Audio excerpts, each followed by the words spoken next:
Trying hard, but you wanna be my friend. Ain't no place to hide, ain't no one to run to. Here we go again. Call my bluff, I'ma be here till the end. I'm the one you ride, I'm the one you ride to. If you don't wanna change, ain't no place to hide, ain't no one to run to. If you don't wanna change, I can help you out. I can help you out. I can help you out. I can help you out. I can help you out. I can help you out. Here we go again. Time is up and I'm calling up my friends. Ain't no one to ride, ain't no one to ride to. Here we go again. Call me up and you wanna be my friend. I'm the one you ride, I'm the one you ride to. If you don't wanna change, ain't no place to hide, ain't no one to run to. If you don't wanna change, I can help you out. I can help you out. I can help you out. I can help you out. I can help you out. I can help you out. I can help you out. I can help you out. I can help you out. Look, if you don't wanna change, ain't no place to hide, ain't no one to run to. If you don't wanna change, I can help you out. I can help you out. I can help you out. I can help you out. I can help you out. I can help you out. I just can't let you go. Lord knows that I've tried to. You said I was the only one. No one likes being lied to. You made this mess and left me with the pieces. Now I wanna burn all the bridges between us. I can't focus.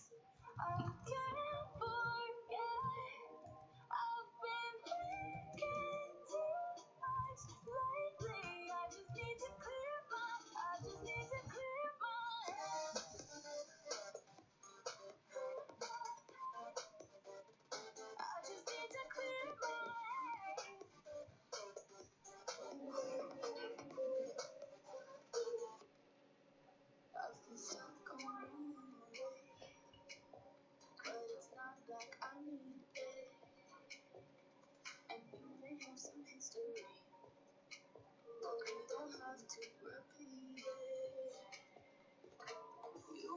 mess and left me with the pieces.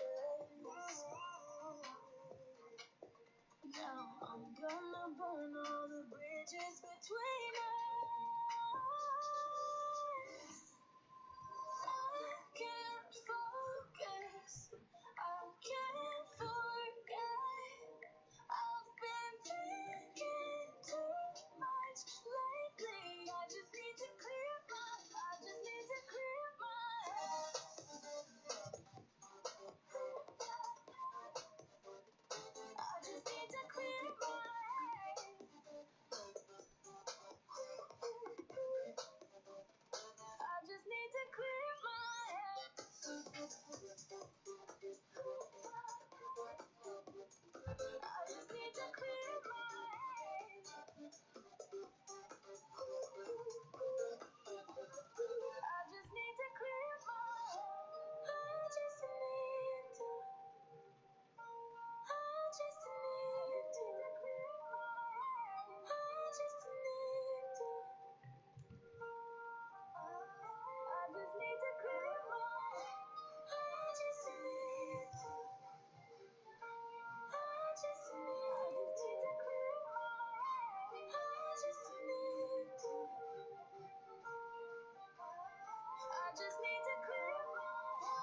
I'm on my own, broken alone. I feel the rain crashing down.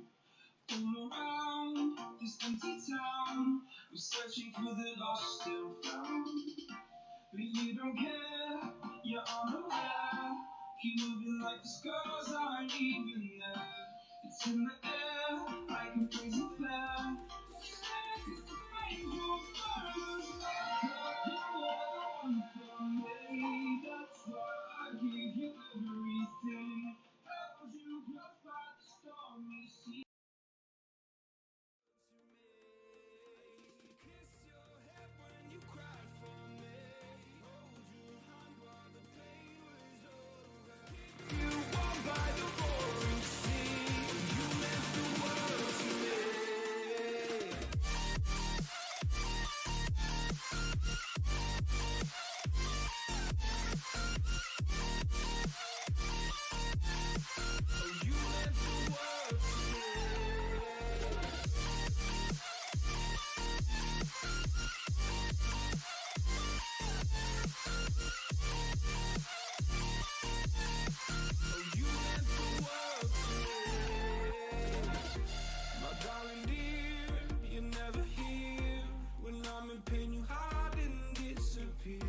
Like shadows in the atmosphere, charting the stratosphere. Yeah. I prayed for you and kept you near in hopes you'd chase away my fears. I'm on my own, you made it so, and now I'm chasing nightmares. I used to run with you through the great big leaves, laugh at you when you laugh at me. Hope for us because I believe the home was just you and me. I thought you were the one for me. That's why I gave you everything. Held you close by the stormy seas. Oh, you meant the world to me.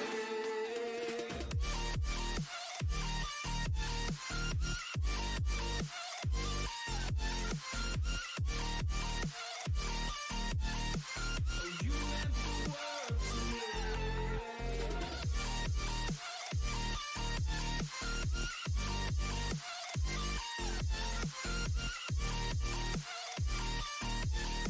Oh, you meant the world to me. Oh, I'm gonna do this on my own. No point in blaming you, you did not know. Oh, I thought you were the one for me. That's why I gave you everything. Held you close by the stormy seas. Oh, you meant the world to me.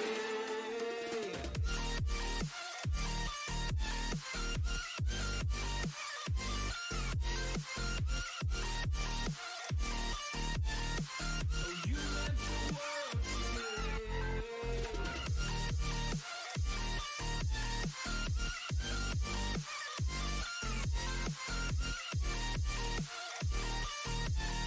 Oh, you meant the world to me.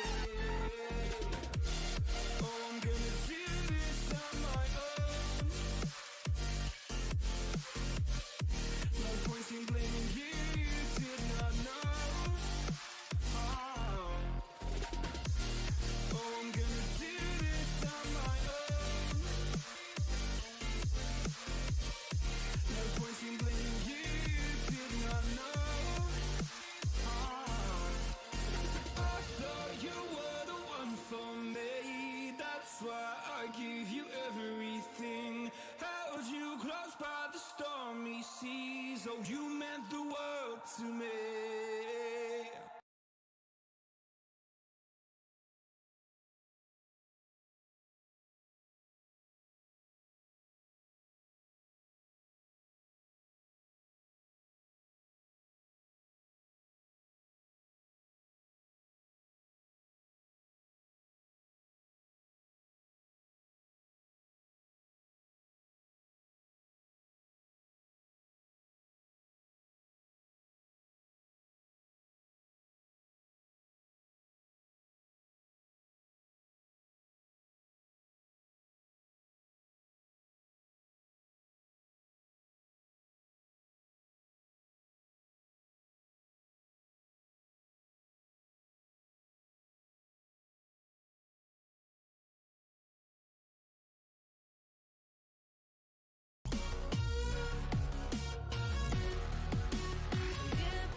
truth to lies.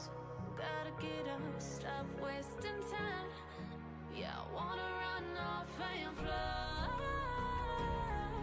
And I tell myself it's fine to be alone, just to find somewhere that finally feels like home. Oh, oh, oh. I hate all this overthinking. Oh, oh, oh, oh.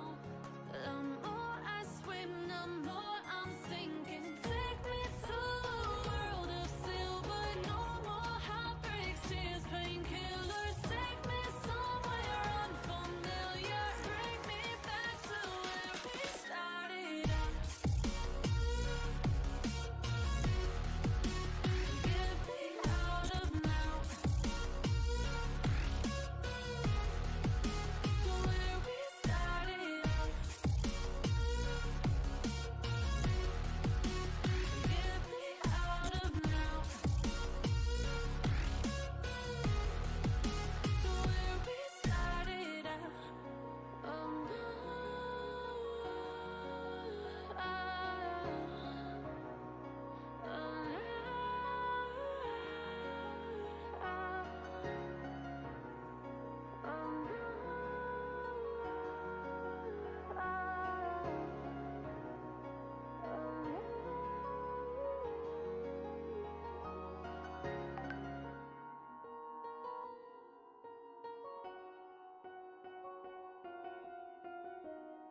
Good evening, everyone.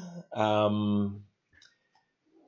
want to go ahead and apologize for the late start, but I like to try to give as much time as possible for persons to be able to log in. So I'm, I think enough time has passed. I'm going to put something on the screen here, and hopefully you can see it and action it. I'm going to give you um,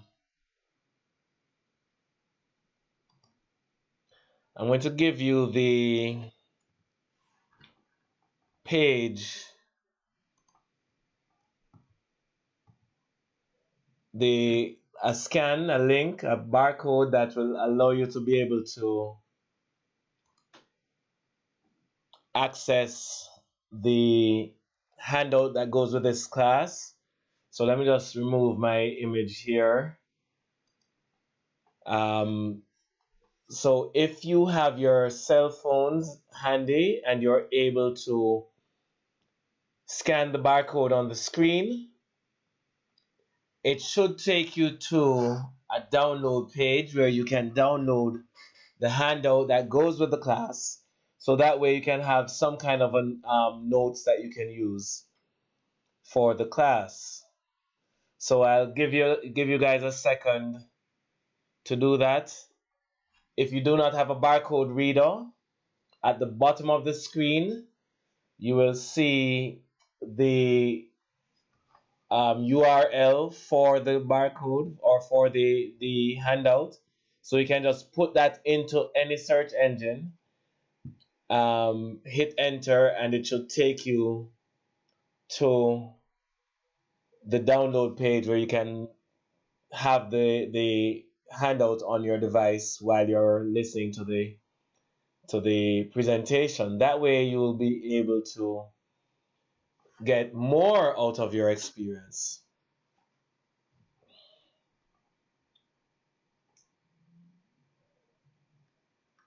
So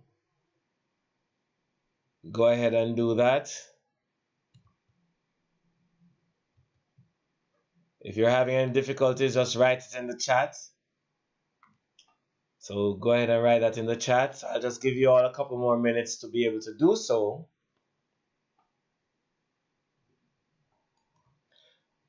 In fact, I think I'm able to.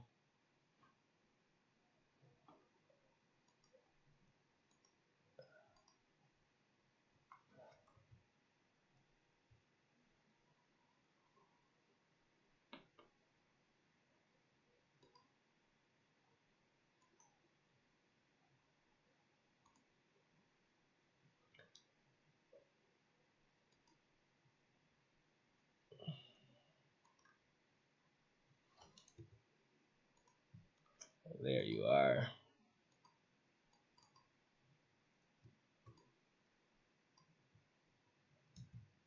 I'm actually going to drop the link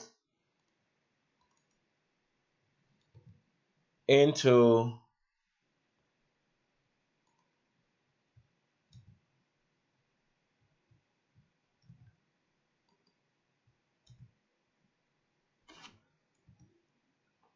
I'm going to drop the link into the chat so that way you guys can have access to it. So that would make it easier. Why didn't I think of that all this time? So let me just get to the chat real quick. Drop the link in here. And if you just click on this link, it should take you to the download page. That makes it easier. So go to the chat right now, and you should see the link to the notes for the class. Just click on that link, and it should be able to take you to that page where you can have access to the notes for the class.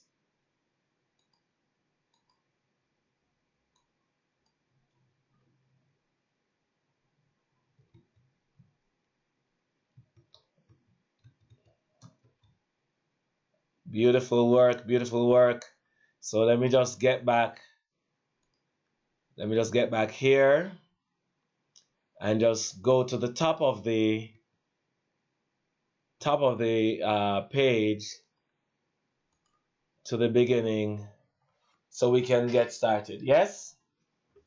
If you're having any difficulties, please let me know in the chat, in the comment section or the chat section.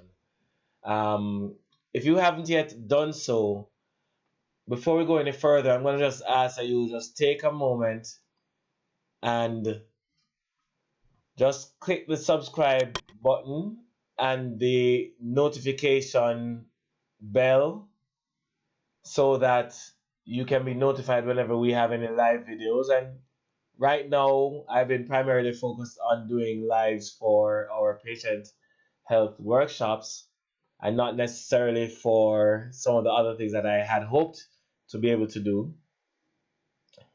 But go ahead and subscribe now so that we can have our numbers, looking quite healthy.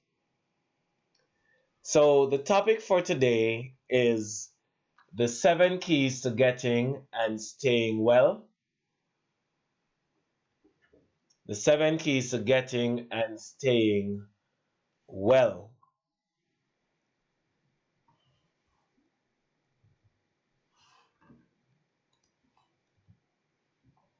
This is what the handout looks like. So you should now have that by just simply clicking on the link in the chat section or by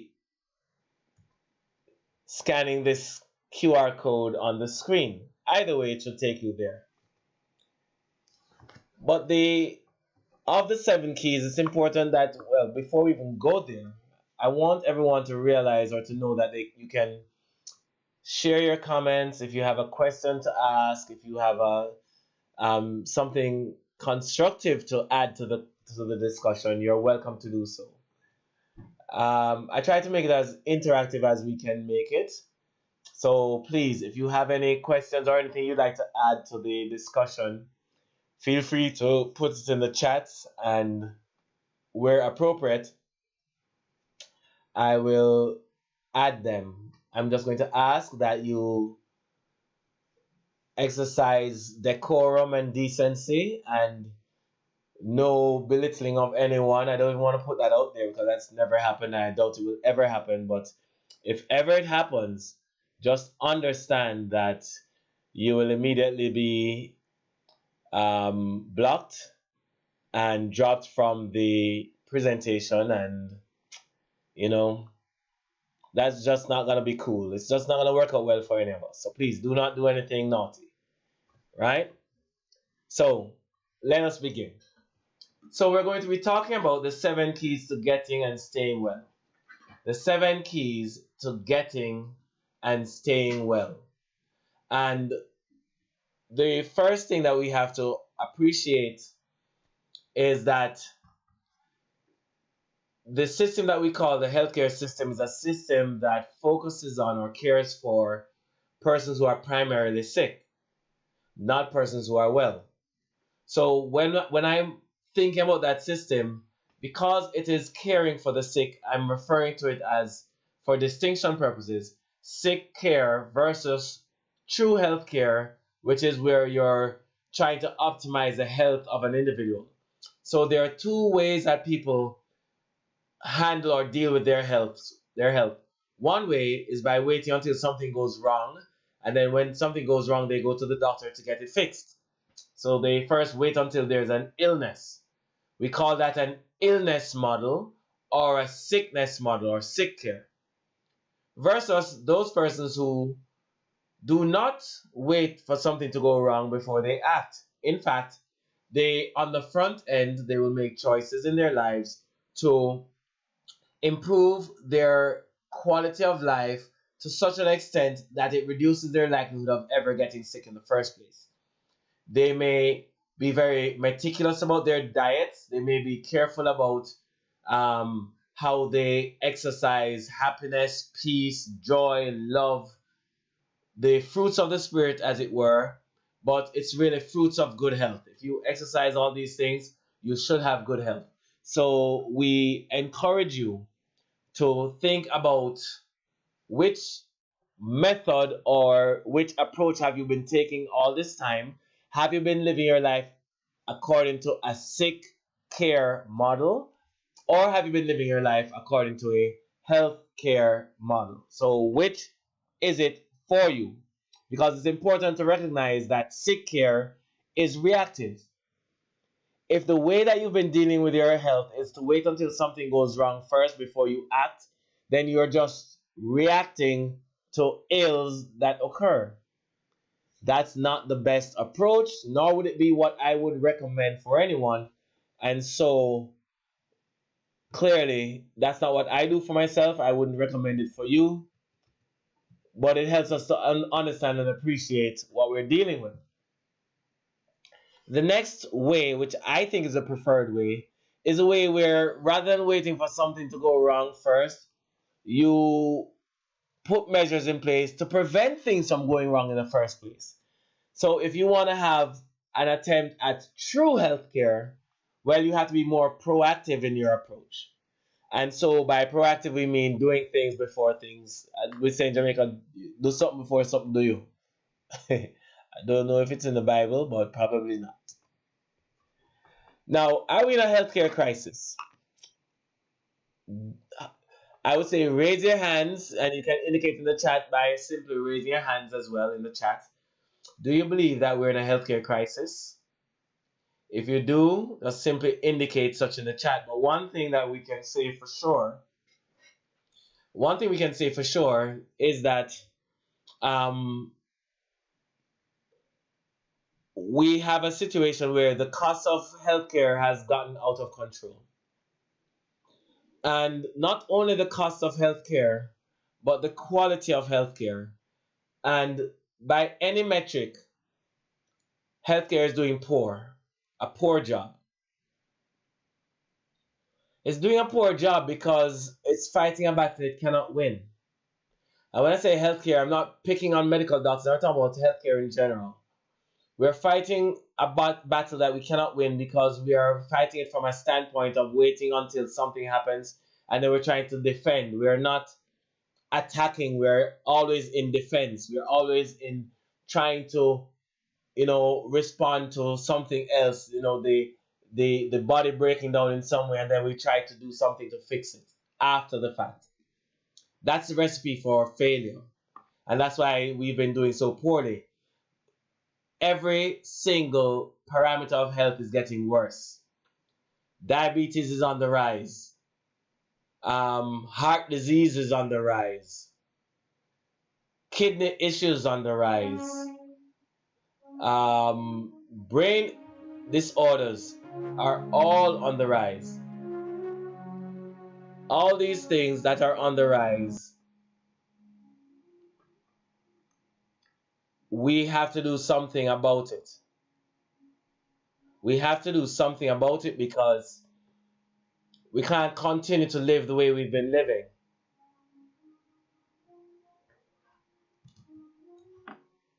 We can't continue to live the way we've been living.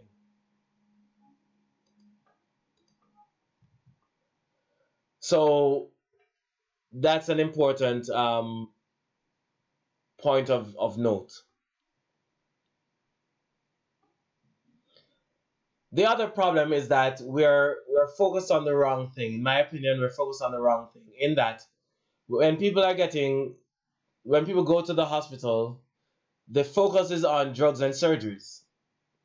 But the problem is that the number one reason or the main reasons, dominant reasons why people go to hospitals in the first place is not because of some chemical deficiency or because of a surgical need. The number one reason people go to hospitals is because of a lifestyle choice. Most of the people who are in hospitals are there because of a chronic, which only means long standing or long term, non communicable, meaning it's a disease that you have that you didn't catch from somebody else per se, non communicable disease like diabetes, like heart disease. The problem is that if you let these diseases run their course, you might end up needing surgery at some point. Maybe you need amputation of your toes, maybe you'll need amputation of your whole foot, maybe you'll need surgeries to unclog blood vessels, what you name it. The real solution for any of these things cannot simply rely on the end, wait until till the wagon is falling off the wheel, and then you act. You have to act begin from the beginning. So why not try to change your lifestyle so as to not become another statistic of the healthcare system? There are a lot of people who believe that diabetes is a genetic disorder. And while for almost any condition your genes may play some role, diabetes is not usually caused by a genetic problem. Certainly not the type 2 diabetes that is what afflicts most of us, or most of the persons who will have that condition. I certainly don't have diabetes, and as long as I continue to do what I have been doing, I will never have diabetes because I know what causes it, and I'm avoiding the things that cause diabetes to occur. So it's not a matter of luck, right? If you know the things that lead to disease and you avoid those things, you will not develop disease. The body is designed quite beautifully and quite elegantly to be able to overcome and withstand. So if you do the right things, you don't have to worry about anything. Your body will overcome and withstand. But if you continue to poison your body with your lifestyle, you are going to be in trouble. So let's look at trying to clean up the way we think about our um, health so as to try to guide you down a path of better health through a change or a shift in your mindset. So let us begin, because there are two primary ways that people think, as I alluded to earlier. One is according to the illness care model, the other one is according to the wellness care model. The persons who think according to illness, what they say continuously is, boy, if they have pain or something, they say, boy, I wonder what I can take to feel better. They just want to feel better. It's just about the immediate gratification. That is what unfortunately plagues people who think in accordance to the illness model. But this is not something that we picked up accidentally. This was taught to us. This way of thinking was taught to us by, and this is not a conspiracy theory issue at all. Right? I don't want to seem conspiracy theoretical or any of that sort of thing. But it's the healthcare system that teaches us how to think this way. It is the pharmaceutical industry that teaches us how to think this way. It is some of our medical providers who teach us to think this way. Not all, because there are many excellent ones who try to get us to live a preventative lifestyle. So you watch on TV, some drug ad comes on TV and they talk about, if you want to have clearer skin, take this drug. It is shown to have clearer skin in 5 days. But if you take this drug, you may have a whole list of different ill health effects that will follow from taking this medication. Not because it is an unexpected outcome, because in most cases, these things that they call side effects are fully expected. And they're not side effects at all. You see, it's not like people think of side effects the same way they think of food. You go to a restaurant, you have your main course, which is the substantial meal. And then you may have a side dish or a side. So you have your side might be a salad, your side might be a dinner roll, your side might be rice, your side might be potatoes. But you have your main dish, your entree, but then you may have sides. You can have your entree without a side, and depending on the the place you go to, probably it's a substantial enough meal that you don't even need anything on the side.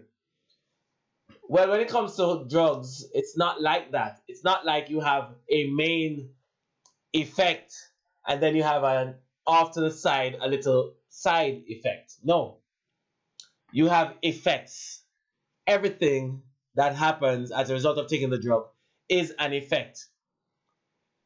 They label these things the way they label them so as to portray a less sinister, um, or put a less sinister light on the negative effects than on the positive effects. But look at it now. You take a drug, you have headaches, you take this drug, it may reduce your headaches, but it may destroy your stomach in the process. And they say a side effect is destroying your stomach or damage to your stomach. So they'll give you something else to coat your stomach. But the thing they give you to coat your stomach will have another effect as well. But here's the thing, these effects are sometimes even more potent than the illness that it is trying to treat. Some of these effects that they call side effects are more harmful to you than the disease itself that you're trying to treat. Where is the sense in that? That is, I don't want to say lunacy because many of you, I'm sure, would still think this way. But hopefully, you will come to the realization where you understand that that way of thinking is a way that is a recipe for disaster and will not move you toward optimal health. So if your desire is optimal health, you can't go down that road. So let me hear what you think. I can go ahead and answer in the chat section. Let me hear what you think.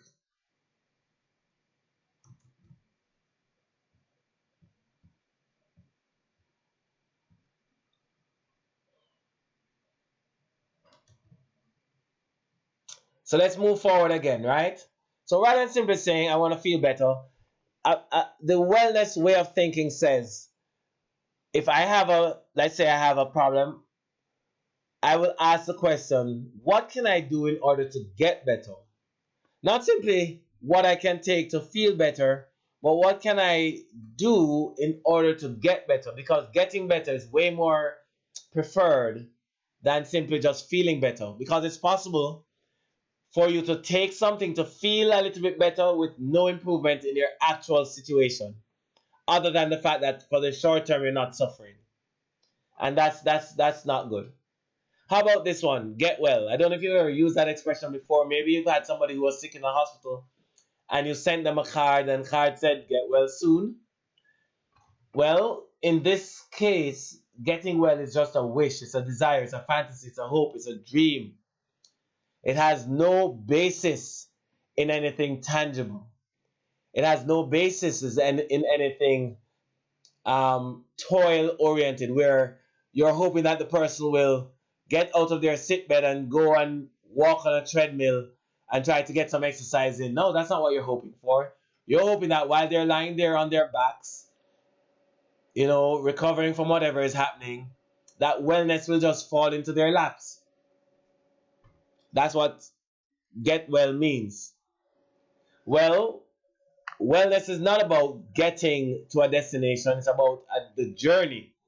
And rather than simply saying, what can I do in order to get well, you'll have to understand that whatever it is that you do, you have to realize that you're in it for the long haul.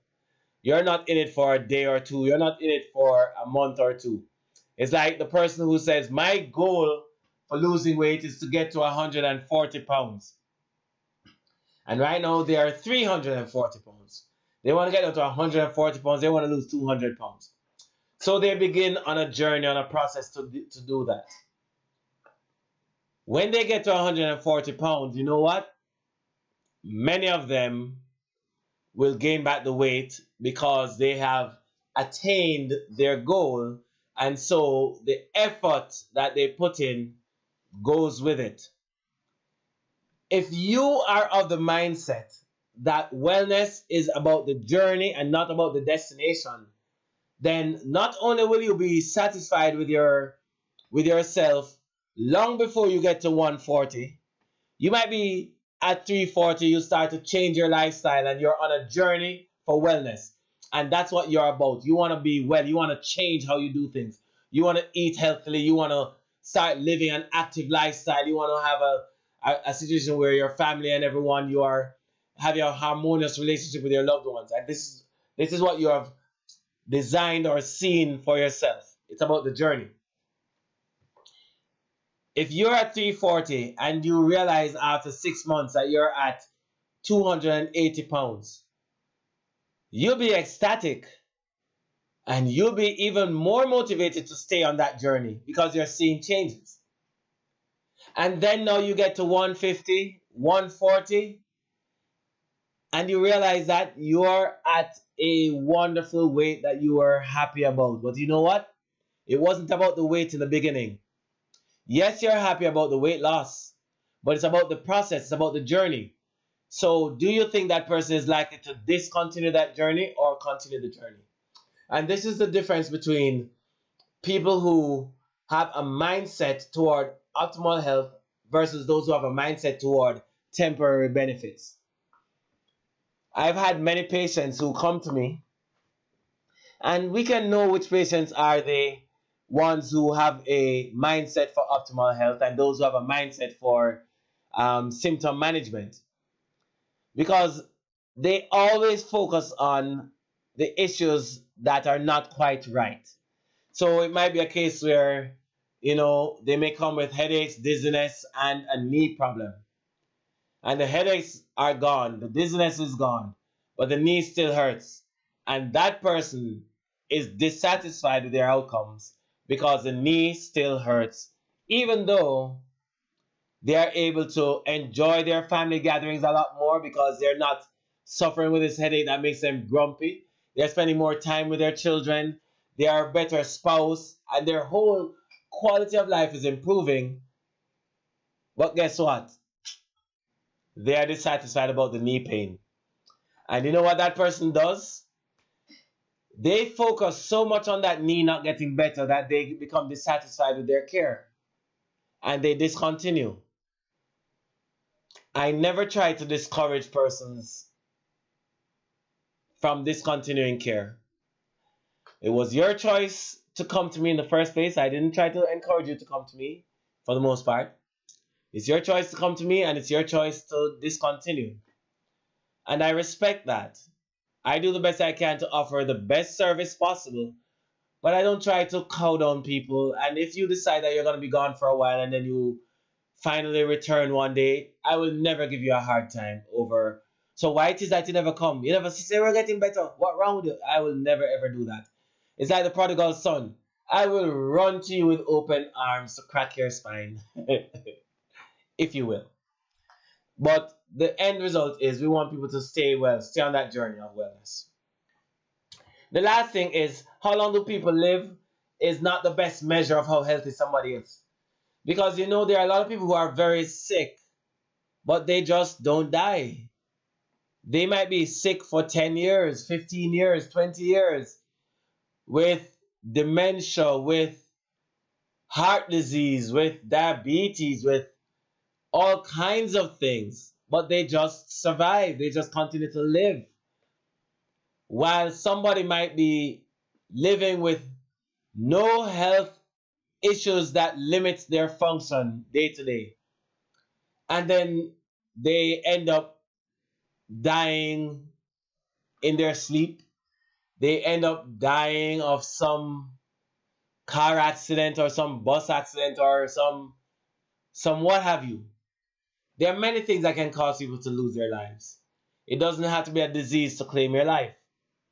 If you live a healthy lifestyle, it's very unlikely for a disease to claim your life.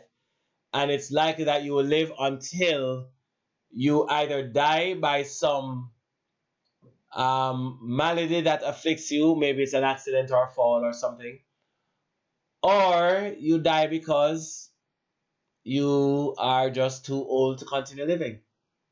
But the wellness lifestyle is beautiful. So rather than thinking about how long you live as a measure, think about how well you live as a measure of the quality of that life. Feeling alive is way more important than simply saying you want to stay alive. So the difference between the illness care model and the wellness care model is that in the illness care model, it is feel, get, stay. And in the wellness care model, it is get, stay, feel. Very important. Now, just to move forward, because there are a lot of persons who are confused when it comes to pain, and some people put way too much emphasis on the presence or absence of pain. There's a distinction between human beings and animals. That's I don't remember who made or coined this expression, but I believe it to be true. The difference between humans and animals is that animals are governed by the principle of pursuit of pleasure and avoidance of pain. Pursuit of pleasure and the avoidance of pain. Human beings are not governed by this, or ought not to be governed by this, because we have a higher level functioning brain that can override something pleasurable that's going on or something painful that's happening. So much so that we can pursue something that is painful for a goal that we find to be of a high enough value.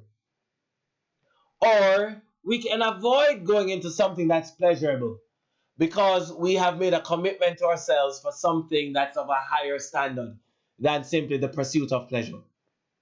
And if this is you, you will develop mastery over your life. But if you're the person who is just like an animal, that their lives are governed by the pursuit of pleasure and the avoidance of pain, then you're no better than the animals around. But not only that, you will then become slave to the person who can offer you pleasure or the person who can remove your pain. And there are many people who have the ability to offer pleasure. Dopamine release is one of those things that is triggered in our brains as a pleasure chemical, that when you have an activity that releases dopamine, you will perceive that activity as pleasurable. An example of which is gambling. Gambling is pleasurable. It releases a whole boatload of dopamine. But the problem is that it may cost you some very significant things in the future. So rather than pursuing the pleasure of that gambling addiction or that gambling rush, we are living our lives based on a higher value or a higher standard. So these are things I want you to consider. But look at this though. There's a problem. Pain has a purpose. The purpose of pain is to alert us that something has changed and requires some change, requires our attention. But the problem with pain is that you can't trust pain. You can't trust pain to tell you that something is wrong all the time, because sometimes pain doesn't even come up to warn you that something is wrong. So good health doesn't equate to feeling good. In fact, many people feel quite good but are not healthy. So this is an important thing to realize. Many people feel good but are not healthy.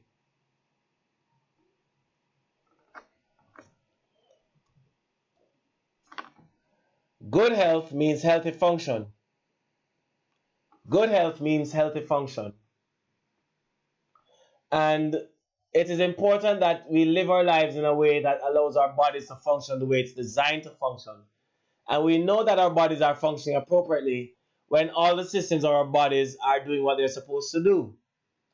But it's not always possible to measure the effect of all the systems of our body. So that's why it is important to be proactive, meaning that you have to do things to prevent the breakdown of your body's function. And as it is now, there are many things that we can research for ourselves or learn from others that can guide us into knowing what we can do in order to optimize the health of our different systems of our body. If we do that, then we have a chance of achieving optimal health without necessarily having to measure the function of every system in our body. In fact, there are several systems of the body. On the screen here, you will see 10 systems. you will see, let me see if I can point to them, the immune system, digestive system, cardiovascular system, integumentary system, respiratory, endocrine, reproductive, this is excretory system, musculoskeletal system, and above me here is the nervous system. All these systems of the body control the different functions of the body. And all functions of the body will fall under one of those headings.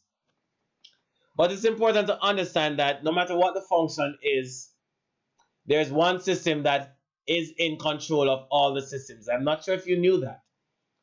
If you knew that, go ahead and say, yeah, I knew. Or if you did not know that, say, I did not know that. Every single system of the body is regulated by the nervous system. Every single system, to some degree, is under the influence and control of the nervous system. And remembering that the nervous system is comprised of the brain and spinal cord. The brain and spinal cord comprises the nervous system. And so, when we look at all the systems of the body, what we will see is that there are nerves that control them. The cardiovascular system, which is the heart, the blood vessels, the respiratory system, which is the lungs, the digestive system, which is the stomach, liver, pancreas, large intestines, small intestines, or your large intestines is more a part of your excretory system, but it's like an overlap between your digestive and excretory system because though no digestion really occurs there, reabsorption takes place there. So if you notice, all these areas have nerves that connect to them, and these nerves have important functions to regulate how they work. And if something is not getting the appropriate nerve signal, then it will not work the way it was designed to work, and it will potentially lead to challenges. It will potentially lead to challenges for the individual.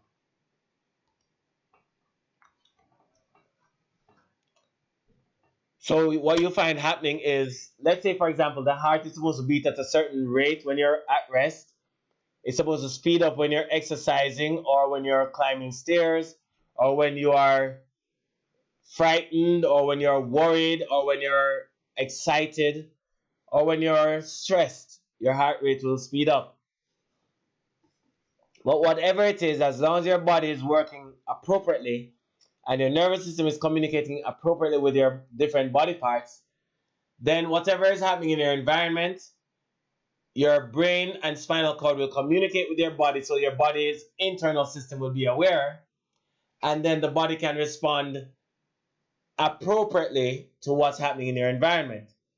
So when the time gets cold, for example, the reason we shiver and all of these things is because our nerves and nerve endings on the surfaces of our skin will pick up the temperature on the outside, communicate that internally, and the brain, through a series of different neurotransmitters, hormones, what have you, will trigger a response in the body so that the body will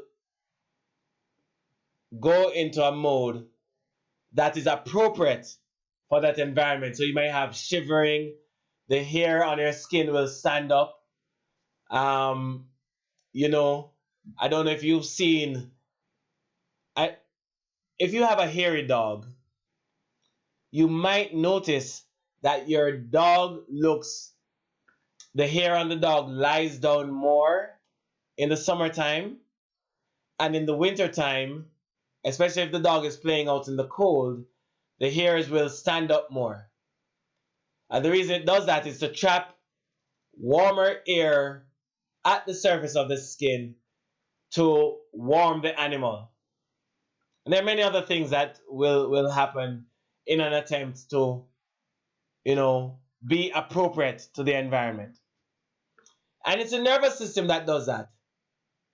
It's your nervous system that lets you know if a gunman comes into the room or if there's a doctor in front of you with a needle so that your heart will start to race. How does your heart race when a doctor holds up a needle in front of you? You never thought of it? How does your stomach do butterflies when you see somebody who you're in love with and you see them, or worse, if they don't even touch your skin catch a fire? How does that work? Your nervous system. How is it that you don't even want to eat the food when you're in love? Your nervous system. So all the functions of our body are governed by the nervous system. And what does the nervous system have in it? It has a brain, it has the spinal cord that runs down your spine, and then the nerves that exit to control all the functions of our body. Well, the majority of them at least. But guess what? Things can go wrong with our spines, you know. And if something goes wrong with our spine, it can affect the function of our organs, the functions of our bodies. And this is something that some people are not yet aware of. So let me just kind of point out to you some things that can go wrong.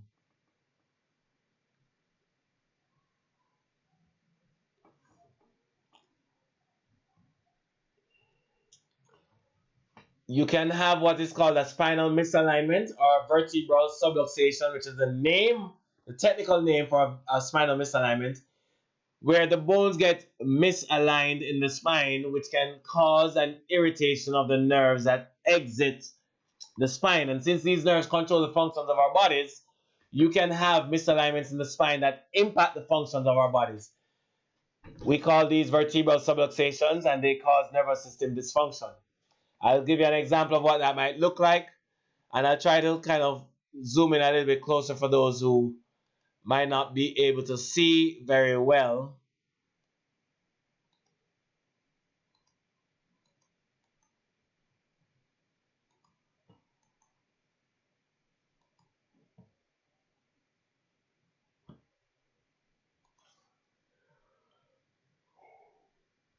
So when you look at the spine here, there are 5 bones indicated in this diagram.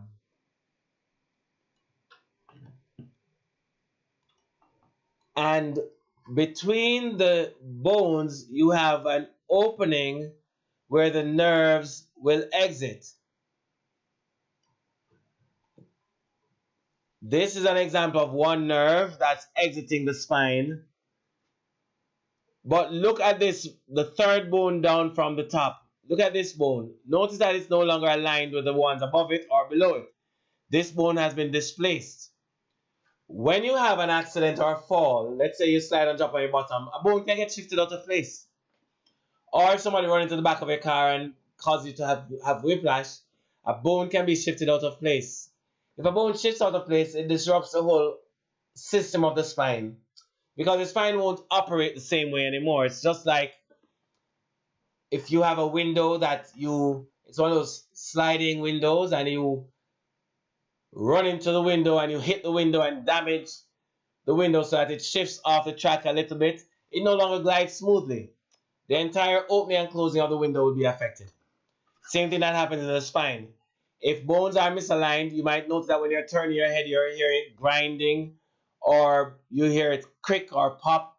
When you move or you turn, your back might crack or pop. And this is because there's something wrong in your spine. If everything is going correctly and nothing is wrong, then when you turn your head, it will just turn smoothly and freely in all planes without any popping or cracking, because whenever it pops or cracks, what it is simply saying is that the bones are losing contact with each other, which means it's not gliding the way it should. This is important. But now look at this carefully because I want you to point out this. If a bone gets shifted out of place, it causes 2 things to be affected. One is the disc between the bones or the cartilage between the bones. It may cause it to shift out of place. We call this, when this happened, a slip disc. Or that same bone that gets pushed out of place, remember that opening in the back? It will now close off that opening, close off that space, and the nerve might become squeezed. We call this a pinched nerve. So there are many people who have heard the term slip discs and pinched nerves and never learned what causes a slip disc or a pinched nerve.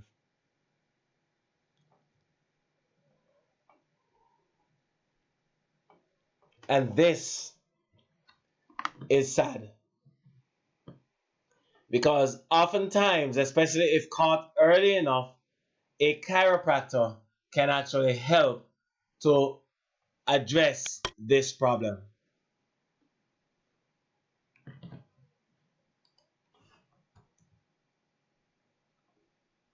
There are four types of stresses that happen in the system in the body. Um, and three types of stresses rather that happen in the body. They are physical stress, like a fall or an accident, something that happens to our bodies physically. Biochemical stresses, which are chemicals that we're exposed to, whether it is foods that we eat, medications that we take, things that we put in on our skins, or things that we put in our mouths, whatever. These are all chemical stresses, or something psychological, like um, you are in a stressful job, or you are not in a happy relationship. These things will impact your function quite severely. And so there is a comment by Althea, and she says, I have early disc degeneration and also arthrosis. What arthrosis is, for those who do not know, is arthritis of the joints, but it's rather than call it arthritis because it's really a disease of the joints. They call it arthrosis, but it's very similar to just arthritis, right? So arthritis is the description of the situation, whereas arthrosis is the description of the disease. Don't sweat it, same thing as arthritis, for all intents and purposes. She's currently unable to do anything without feeling a sharp burning stabbing pain in the left shoulder down to the toes, which prevents her from walking. And that sounds like two different things, two different problems. One might be a problem in the neck region, and the other one might be a problem in the lower back region. Because there's no nerve that controls from neck down or shoulder down to toes. There are two sets that may be involved in that mechanism. One that affects the upper extremities and upper body, including the shoulders, and the other one that affects the lower back, lower body, legs, feet, and toes. So that's important to point out, right? But thank you for sharing that story. Thanks for sharing that story. And by the way, depending on how severe it is, it can be treated.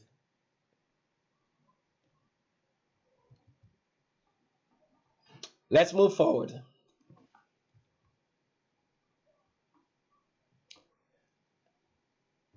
Key number 5 tells us why we get sick. We call it our general adaptive potential. It's our ability to adapt to our environmental stresses. And I'm using the analogy of a gap to explain this, where every gap will have a lower limit and an upper limit. The space between them is the gap.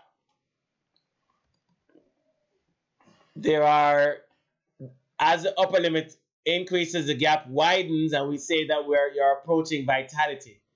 If the upper limit starts to narrow, then you have to start to approach death.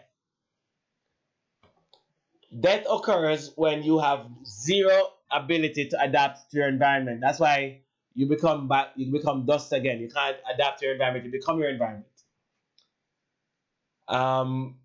But if your gap is wide, you will have vitality, optimal health. But I want to point out that there are certain stresses that we are exposed to that will push down on our upper limit to narrow our gap and make us sicker. These stresses, we call them external stresses, weigh down on us, like, the things that we discussed earlier.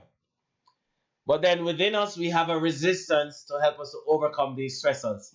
The better we are at staying healthy, the stronger our resistance will be, and the more stress we can tolerate without breaking down. I hope that makes some sense. It is our hope that all experiences in life will occupy the space between the boundaries of our gap. And if they do, then nothing befalls us. We do not break down, we do not get sick. But if we allow our stressors to overpower our resistance and then causing our upper limit to fall, then wherever it exceeds our new lowered potential, that's where we break down. And for some families, it might be heart disease. For some families, it might be diabetes. For some families, it might be cancer. That is your low hanging fruit. So if your family members have a predisposition to developing a certain condition, then you have to make sure that you keep your gap as wide as possible by changing your lifestyle so as not to live the way they live to prevent these things from happening to you. If your mother, sister, auntie, and every single female relative in your family has breast cancer, it doesn't necessarily mean you will develop breast cancer. But if you eat and live the lifestyle that they ate and lived, you're more likely to develop it. Now, there are some people for whom having a relatively healthy lifestyle doesn't prevent them from breaking down. But it is their own individual weaknesses that exposes them to different issues. So it's important to note. Now, chiropractic, I showed you the image of the spine and how the nerves exit between the bones of the spine. Well, what chiropractic does is that chiropractic realigns the bones of the spine. If a bone is out of place, we reposition that bone to be more in place, and we can assess it with our hands or with certain tools to help us.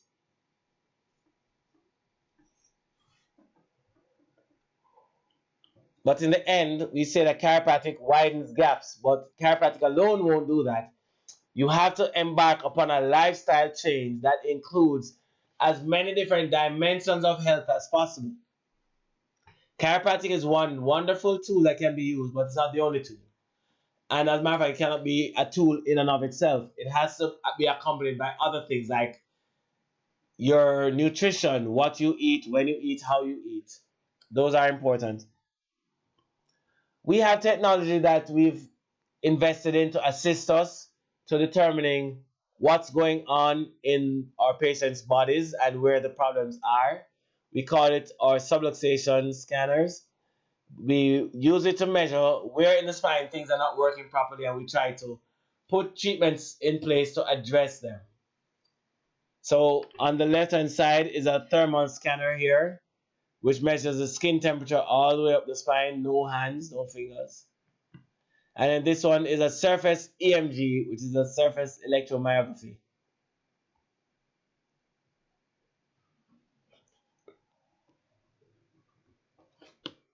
These are the ways that we in our office use to identify problems in people's spines. There are people who want to know what kind of doctor a chiropractor is. I'm going to kind of show you very briefly.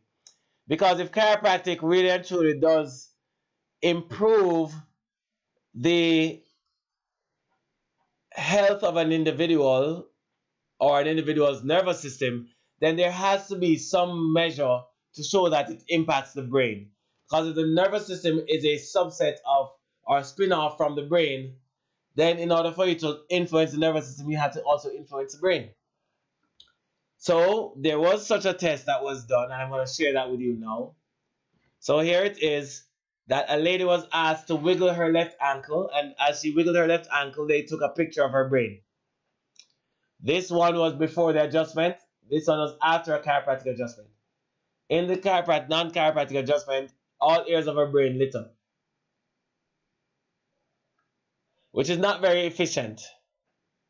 Whereas after the adjustment, only the area that responds to that specific motion lit up.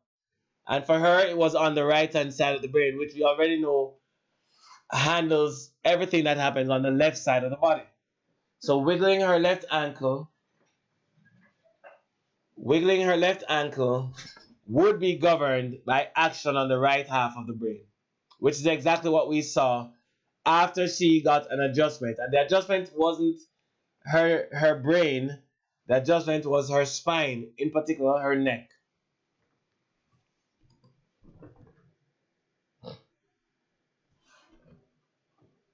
Now, if somebody stops you and asks you, what kind of a doctor is a chiropractor? Please do not tell them that a chiropractor is a bone doctor. Chiropractors are not bone doctors. We are nervous system doctors. That's what we do. We are nervous system doctors.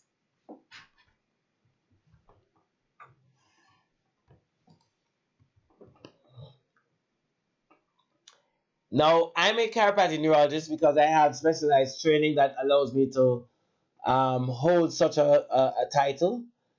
Not only is it a board certified um, and recognized title to have, it also allows and affords me certain types of abilities, if you will.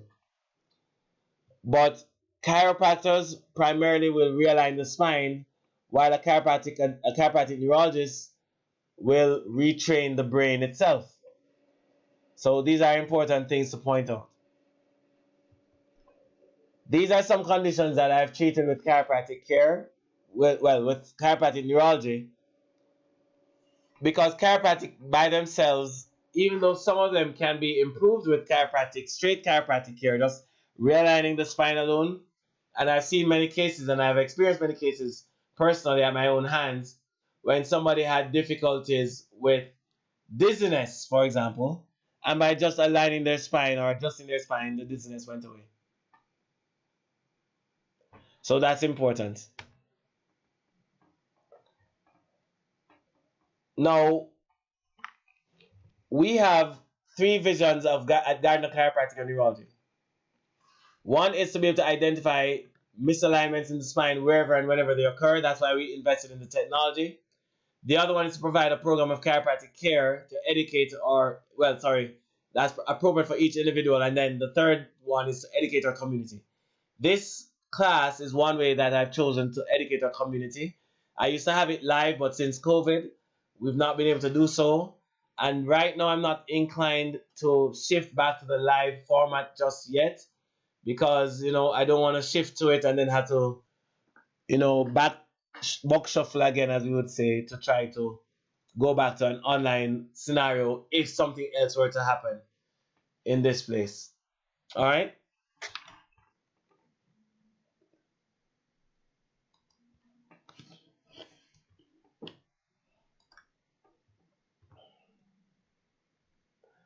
Now, the final key is this, and it's the most important key. I cannot fix anybody. All I can do is try to work with your body to improve its function so that it heals itself. But having said that, your health is not my responsibility, nor is it the responsibility of any doctor that you have as your caregiver for your family. For me, I am only responsible for my own health and that of my family. You have to be responsible for your health. I can't be responsible for your health. I take zero responsibility for it. If something happens, I want to try to help you to address what's happening by finding out what's wrong. But I'm not fixing you, as in how a mechanic will fix a car. It's your body that does the fixing. So bear that in mind, okay? So the key to success in getting and staying well is for you to take responsibility for your health and well-being, as well as that of your children and yada yada yada. Now, before I close, I just want to point out that we have testimonials on our website. Some of them are very, very cool. Some of them are very touching. So please feel free to browse those testimonials and see what shows up.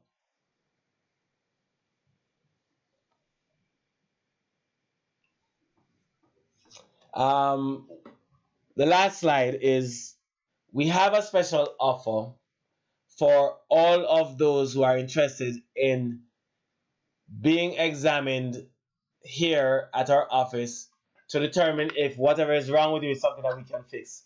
Notice I didn't say if you want to become a patient, because coming in for an examination, what it really does, it allows me to know whether or not I can help you. And if I can help you, then what I will have to do is then explain to you what I intend to do to help. And then at that point, if you agree for me to help you based on what I've explained, that's when the true doctor-patient relationship is established. So don't think that by doing what I'm going to suggest here is going to make you a patient if you do not wish to be a patient. But if you want to be examined, and that's only if you send off your email tonight, you receive a 40% discount off the new patient examination. You will receive, and that is all you have to do to receive this 40% discount is simply indicate in the chat that you want to receive it, that you're interested in making an appointment. And then you simply send this email at appointments@gcnjamaica.com. Send the email to appointments@gcnjamaica.com, and someone will join you to try to assist in getting your appointment sorted out. So this is so important.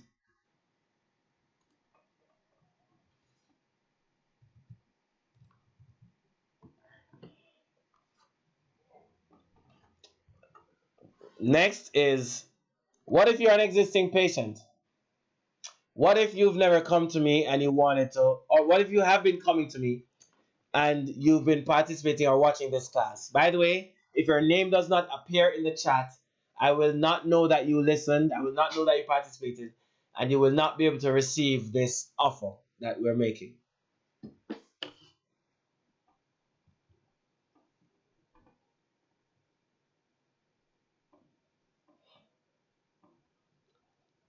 A 20% discount off your update exam will be offered just for being a part of this class.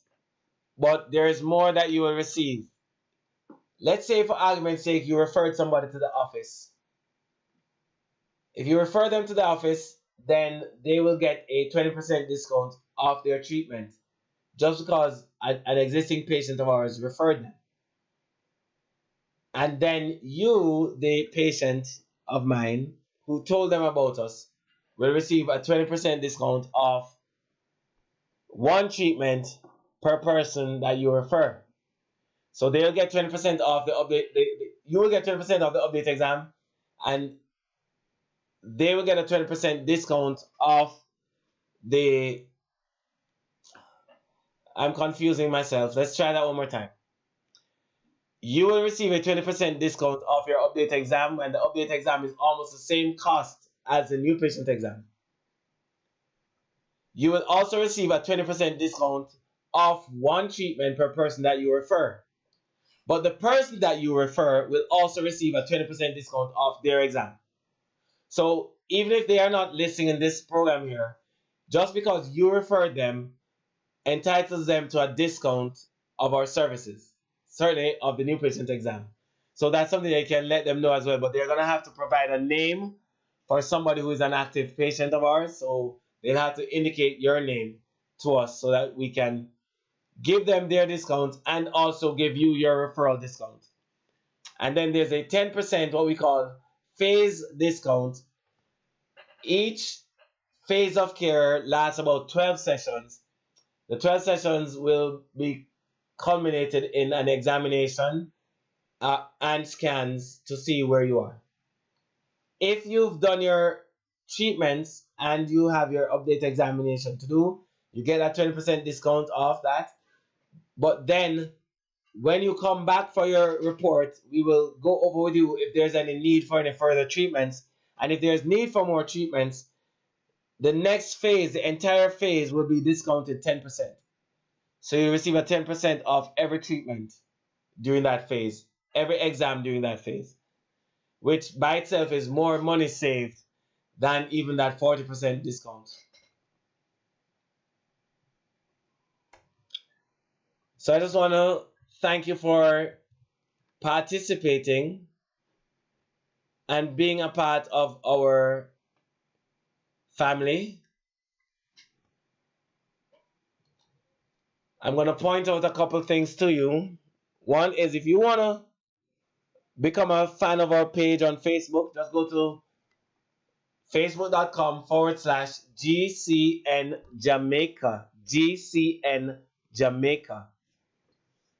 If you want to follow us on YouTube, then it's youtube.com/user/Gardner Chiropractic.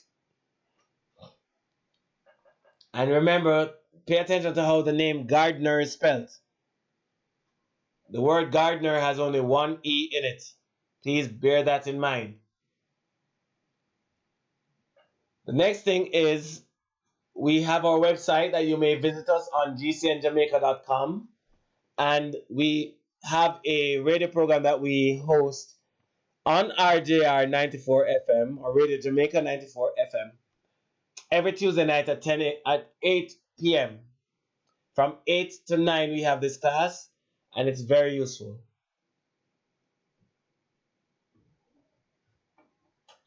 Every Tuesday night. So you can tune into the class by watching us on Back to Health Talk Show on Facebook, and you'll be able to tune in. It was really such a wonderful time getting to spend with you.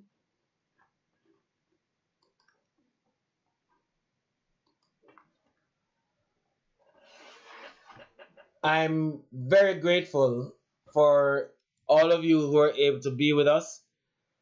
I'm encouraging you all to take advantage of the offer because the offer makes it easier. If you're an existing patient, there's nothing much that you'll have to do. But if you are, because once you've indicated your name in the chat, please make sure your name is in the chat. Once you've done that, we will know that you listened in, and we can use that as our way of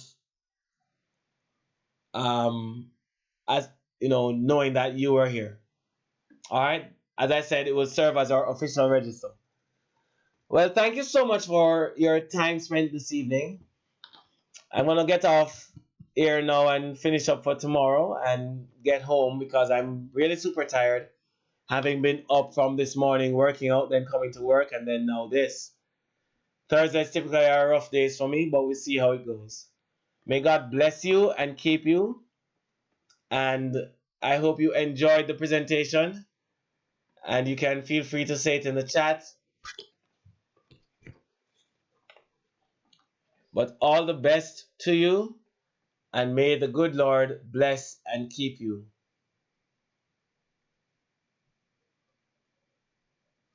Take care.